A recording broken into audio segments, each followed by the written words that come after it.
This is a short overview of emulating the Nintendo DS on the Miyoo Mini Plus. As of this writing, the release candidate of OnionOS 4.3.0 has native Drastic support. Installing the release candidate version of OnionOS is quite simple. You just need to download the OnionOS files and copy them over to your micro SD card, making sure to overwrite the files with the same name. If you are running Onion 4.2.3, you will need Onion 4.3.0 RC. This is where you can grab the files. The links will be provided in the description and comments below. In the future, Drastic should be integrated into the stable build of OnionOS. After copying the files, insert the card back into the Miyoo Mini Plus, boot the device up, and now OnionOS will start updating. You're going to have to wait a few minutes for this process to finish, so feel free to do something else in the meantime. After it's finished updating, go to Apps, and then to Package Manager, and scroll all the way down to Nintendo DS Drastic, and turn it on, and press Start to save your changes. This will install the Drastic emulator. Once it's saved, turn off your Miyoo Mini Plus, eject the micro SD card, and copy over your ROMs into the DS directory. I can't legally tell you where to get the ROMs, but I'm sure you can figure it out. If you need help with anything else, please feel free to leave a comment below and I'll try to get back to you as soon as possible. Once the ROMs are copied over, eject the micro SD card and insert it back into your Miyoo Mini Plus and turn it on. From here, you can navigate to Games, Nintendo DS, and pick the game of your choice. DS games run surprisingly well on the Miyoo Mini Plus. The default setting for Drastic is to have frame skip on automatic and a frame skip of 2. This is actually necessary for some games. I tried playing with frame skip disabled and there were definitely some slowdowns. Most games are playable in that they ran fine. You will have slowdowns and audio skips here and there.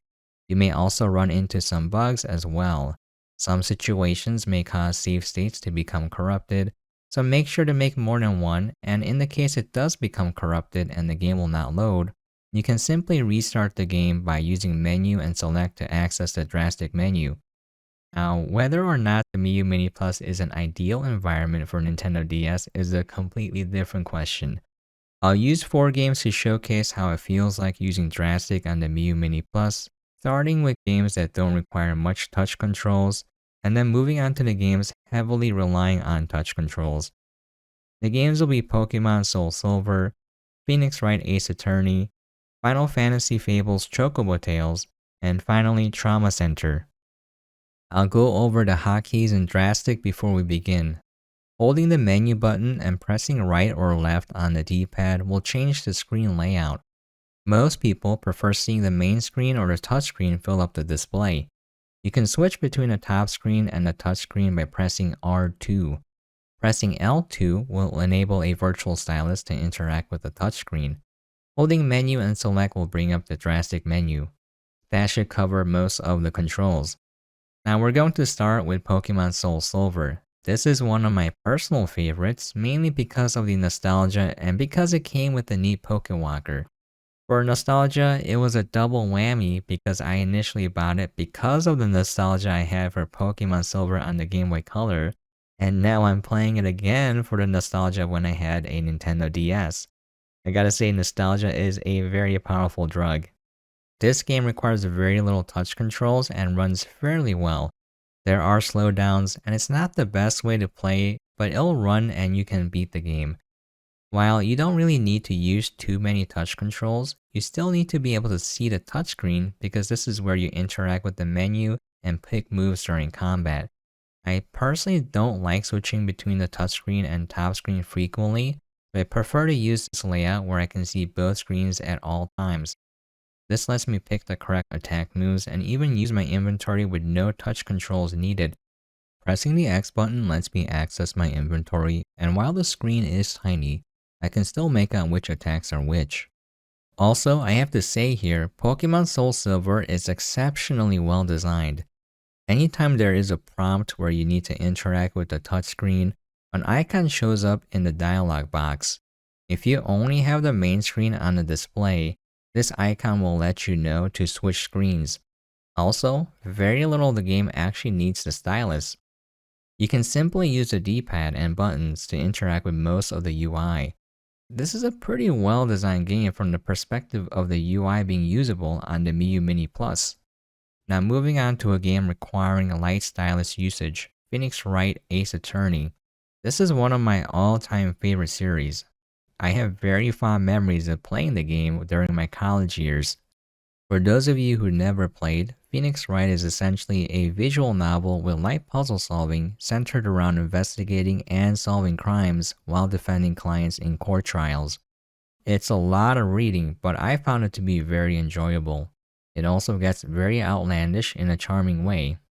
As for this game, you do need access to the touchscreen as well. During court trials, you need to present evidence to contradict witness testimonies.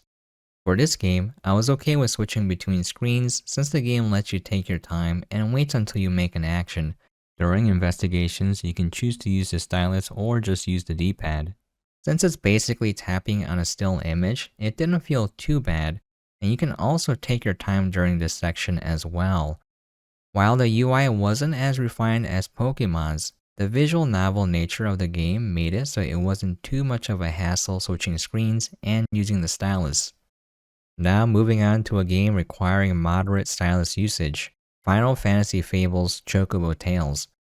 I found this game to be a charming and wholesome casual romp. Chocobo Tales is essentially a minigame compilation set around the theme of classic Fables, but with the backdrop of Final Fantasy. This game requires moderate stylus usage, and boy oh boy, it's not very easy to play sometimes on the Miyoo Mini Plus.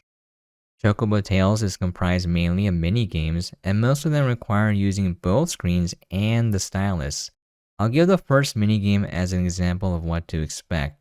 You need to spin an adamantoise in the correct direction on the touchscreen in order to move it through a mountain trail on the top screen in a retelling of the fable of the tortoise and the hare.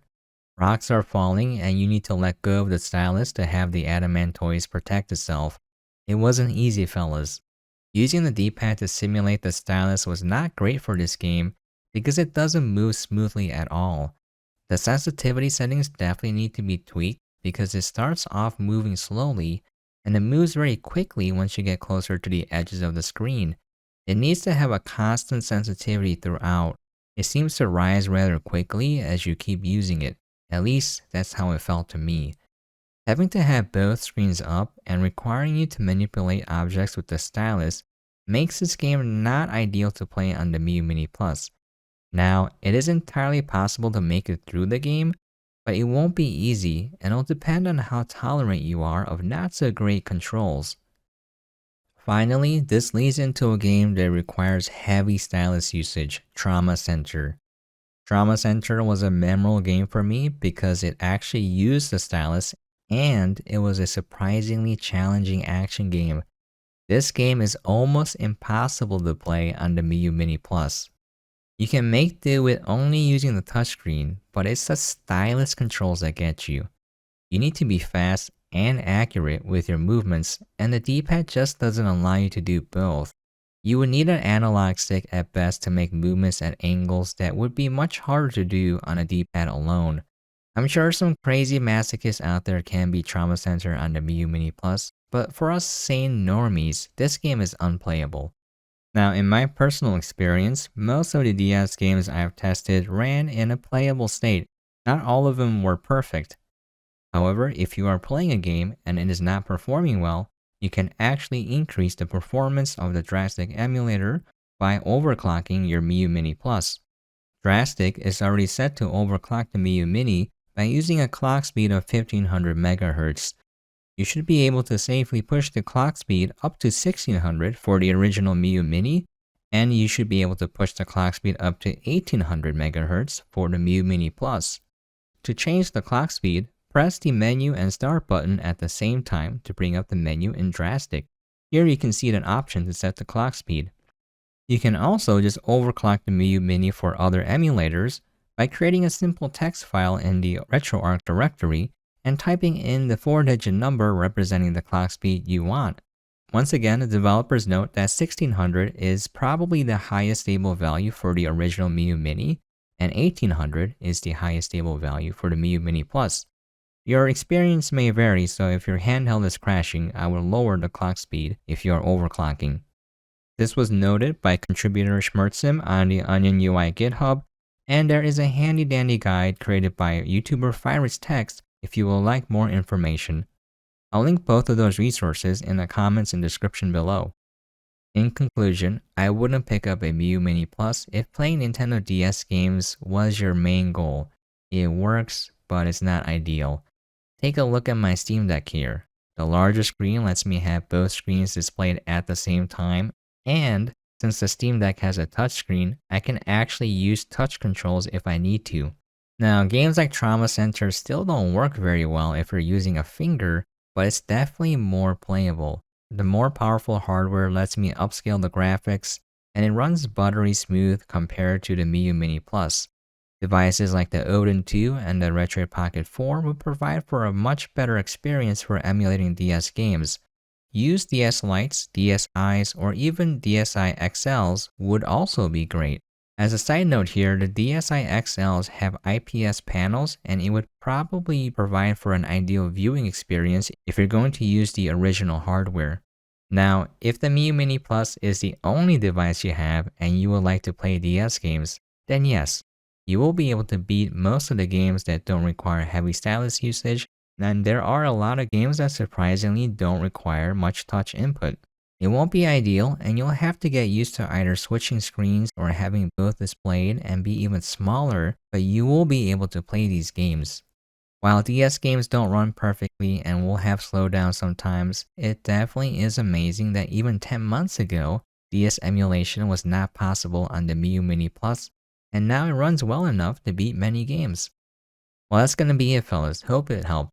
Let me know if you guys are looking forward to playing DS games on your Miyoo Mini Plus, and let me know what your favorite DS games are.